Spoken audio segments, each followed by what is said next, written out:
Hi friends, मैं हूं आपके साथ नम्रता शर्मा। सलमान और ऐश्वर्या के किस्से अक्सर सुनने को मिलते हैं और ऐसा इसलिए भी क्योंकि एक वक्त पर दोनों एक दूसरे को डेट कर रहे थे। हालांकि फिर यह कहा जाता है कि सलमान के अग्रेसिव बिहेवियर की वजह से ऐश्वर्या ने उन्हें छोड़ दिया था।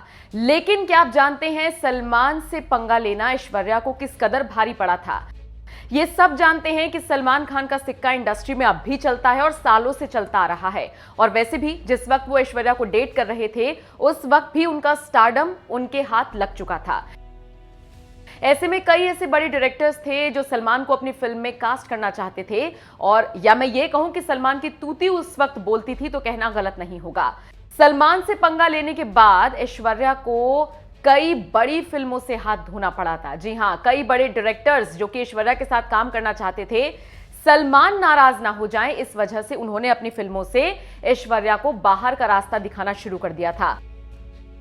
और इसकी शुरुआत चलते चलते के सेट से ही हो गई थी। आपको याद होगा सलमान ऐश्वर्या को उन पर गुस्सा निकालने के लिए चलते चलते के सेट पर पहुंच गए थे जहां पर शाहरुख की और ऐश्वर्या की शूटिंग चल रही थी। उसके बाद तनाव इतना बढ़ गया था कि सलमान और शाहरुख के बीच में भी बहस हुई थी और फाइनली डायरेक्टर ने ऐश्वर्या को बाहर का रास्ता दिखा दिया गया था और फिर बाद में इस फिल्म में रानी मुखर्जी को कास्ट कर लिया गया था। न सिर्फ चलते चलते बल्कि ऐसी कई बड़ी फिल्में हैं जो ऐश्वर्या के हाथ से निकली हैं सलमान खान से ब्रेकअप के बाद, क्योंकि हर एक डायरेक्टर चाहता था कि भाई उनकी फिल्म के सेट पर कोई पंगा ना हो, ऐश्वर्या को कास्ट करे और अगर वहां पर सलमान पहुंच गए और इस तरीके से अगर पंगा हुआ तो फिर दिक्कत हो सकती है। यही वजह है कि ऐश्वर्या से कन्नी काटनी सबने शुरू कर दी थी।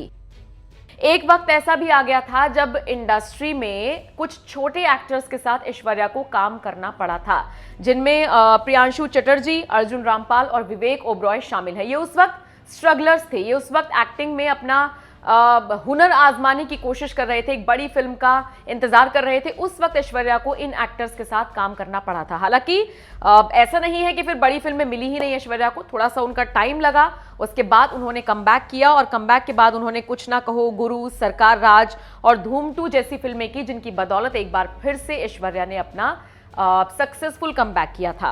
तो जाहिर तौर पर ये ऐश्वर्या और सलमान का किस्सा जब भी आता है तो उसमें एक ये फेज भी है जिसका जिक्र करना बनता है। ये खबर आपको कैसी लगी और लव स्टोरी आपको सलमान ऐश्वर्या की कैसी लगती थी, कमेंट करके हमें जरूर बताएं।